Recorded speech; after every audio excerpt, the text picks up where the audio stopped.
तो आज हम पढ़ेंगे आपके चैप्टर 2 का सेकंड पार्ट, जो कि होने वाला है प्रागैतिहासिक सभ्यताएँ। प्रागैतिहासिक सभ्यताएँ वो सभ्यताएँ होती हैं जिनका ना कोई लिखित विवरण नहीं होता।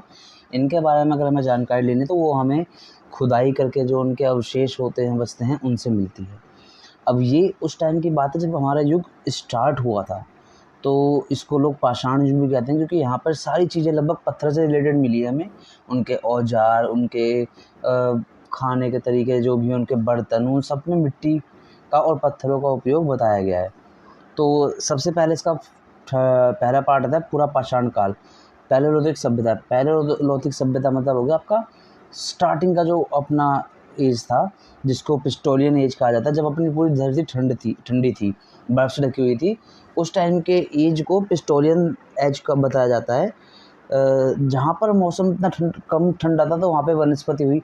जब वहाँ पे वनस्पति हुई, बर्फ़ पिघली, तो वहाँ पे मानव जातियाँ पनपी वहाँ पर।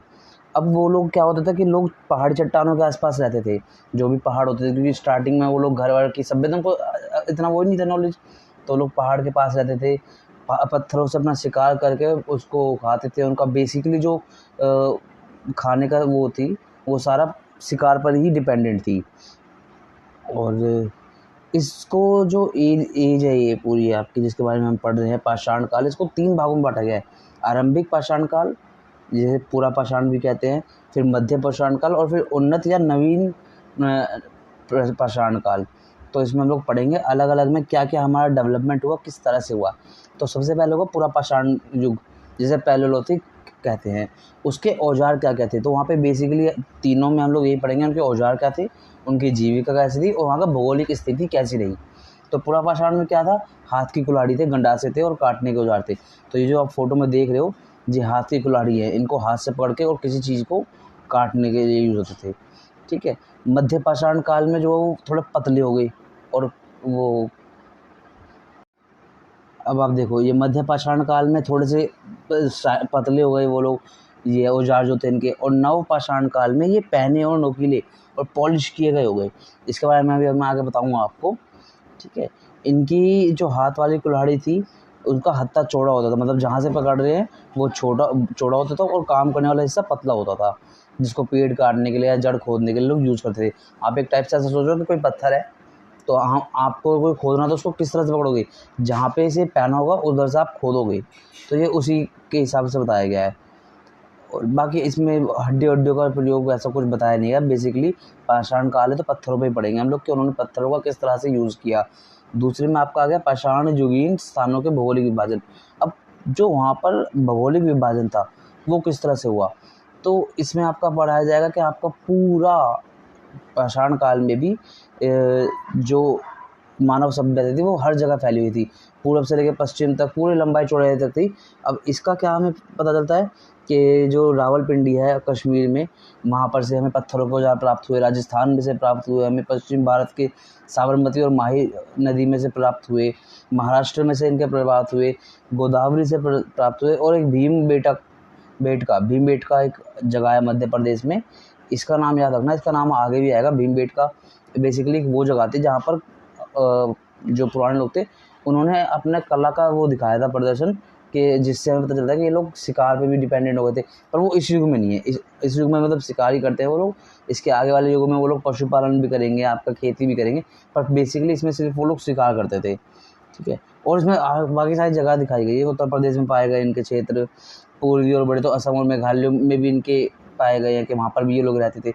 तो बंगाल, उड़ीसा, मतलब बिहार, पूरे भारत पे लगभग, पूरे जो अखंड भारत था वहाँ पर इनके अवशेष पाए गए हैं। अवशेष कैसे हो सकते हैं आप जान सकते हो, पत्थर के जो औजार थे वो उन्हीं सबसे इनका पता चलता है।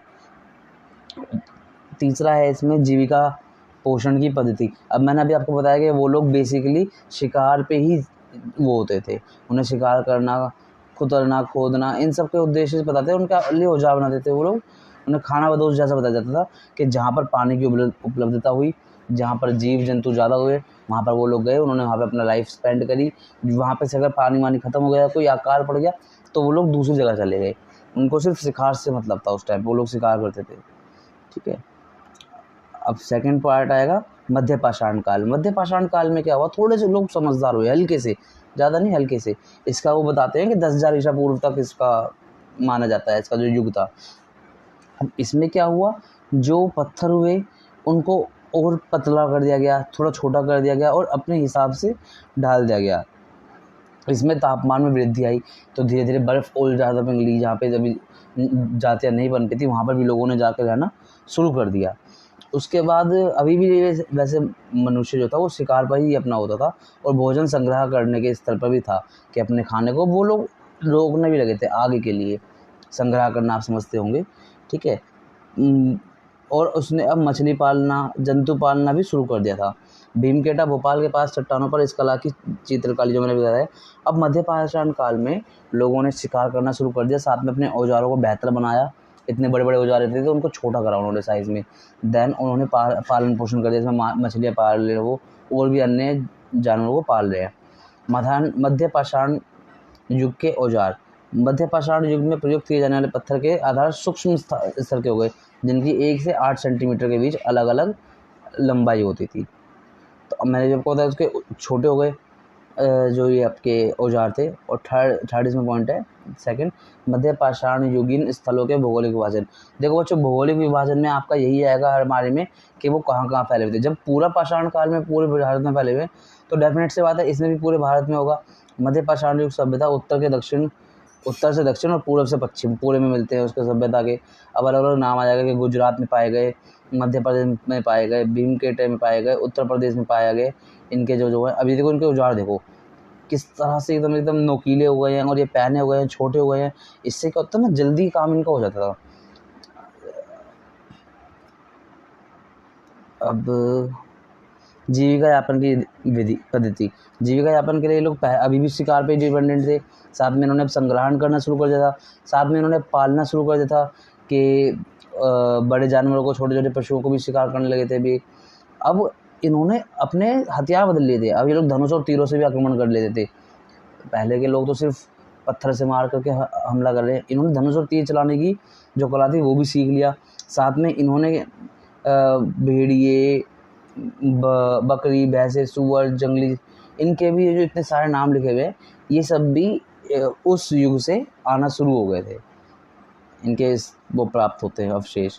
नवपाषाण काल युग जो होता है इसको कहते हैं नवपाषाण काल क्रांति भी कहते हैं इसको। नवपाषाण काल क्रांति क्या होता है कि बेसिकली इसका जो समय काल है वो 8000 BC है। इसमें क्या हुआ कि लोग और ज़्यादा समझदार हो गए, उनके जो औजार थे वो पॉलिश होकर आने लगे, बिल्कुल एकदम पॉलिश करके। इसमें आप देखो इसमें की विशेषताएं क्या थी इसकी। पहला, कृषि संबंधी गतिविधियों का आरंभ। इससे पहले जो इंसान था वो कृषि नहीं करता, लेकिन नवपाषाण काल आते आते उनको इतनी अकल आ गई कि किस तरह से कृषि करनी है। उसके बाद घरों में पशुपालन, कि घरों में वो लोग पशुपालन करने लगे, कुत्ते, बिल्ली, इन सबको पालने लगे। तीखे नोकीले पत्थर के औजार की घिसाई और उन पर पॉलिश की शुरुआत। अब जो उनके औजार थे उनको वो लोग अब और ज़्यादा पहने करके, नोकीले करके उन पर पॉलिश करते थे ताकि जो उनका यूज़ है वो बेहतर हो सके। और पॉटरी, मिट्टी के बर्तन का उपयोग। अब वो लोग बर्तन का यूज़ करने लगे थे, क्योंकि जब वो संग्रहण करेंगे सामान को बचा के रखेंगे तो किस में रखेंगे, बर्तन में रखेंगे किसी न किसी, तो मिट्टी के बर्तन पाए गए। साथ में ही इसमें ये भी बताया गया कि खुदाई में पता चला है कि इन लोगों ने घर भी बनाना शुरू कर दिया था। ईंटों की, सूर्य के पकी ईंटों का उन्होंने घर बनाना शुरू कर दिया। अब आपका आ गया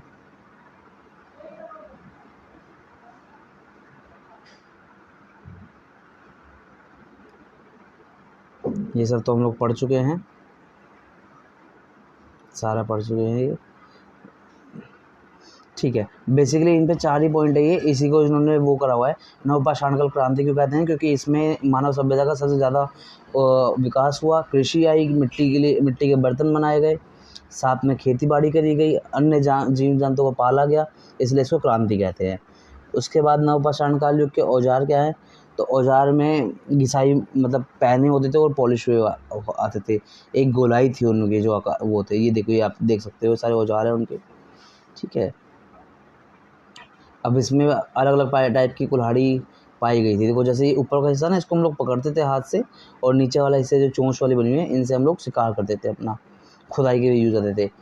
भौगोलिक विभाजन से सीधी सी बात है, संपूर्ण भूभाग पे आ गए थे लोग, इनके अलग अलग जगह बलूचिस्तान में इनके वो मिलते हैं, जो क्या कहते हैं घर है, जिसके बारे में मैं आपको बता था। मेहरगढ़ में इनकी खुदाई में पाया गया है कि इन लोगों ने घर धूप में सूखी गई ईंटों से बनाए थे, जो धूप में ईंटें सूखी गई थी। उसके बाद इसमें ज़्यादा कुछ बच नहीं गया। जीवन यापन की पद्धति आपको पता ही चल गई। लोग अभी भी शिकार पर तो डिपेंडेंट थे ही, लेकिन साथ साथ में लोग पशुपालन भी करने लगे थे। लोग ऐतिहासिक कला में आपको ये देखो, ये भीमकेट जो है वहाँ की कला है। इसमें लोग बताते हैं कि इन्होंने क्या क्या करा। शिकार, और आपका इसमें लिखा हुआ है चित्रकारी चट्टानों पर बनाई गई थी। इसमें इन्होंने बताया कि ये लोगों ने मछली पकड़ना शुरू कर दिया था, शिकार करना शुरू कर दिया था, भोजन को एकत्रित करना शुरू कर दिया था। जंगली सूअर, भैंस, बकरी, नीलगाय आदि चित्र मिलते हैं। साथ में बच्चे को कैसे जन्म करना है, पालन पोषण और उसे दफनाए की सारी रीति रिवाज जो थे वो भी इन्होंने इस पर लिखे हुए थे। तो बच्चों ये चैप्टर यहीं पे ख़त्म होता है। आई होप आपको सब समझ में आया हो। अगर नहीं आया हो तो आप कमेंट में बोल सकते हैं, मैं उस टॉपिक को आपको दोबारा समझा दूँगा।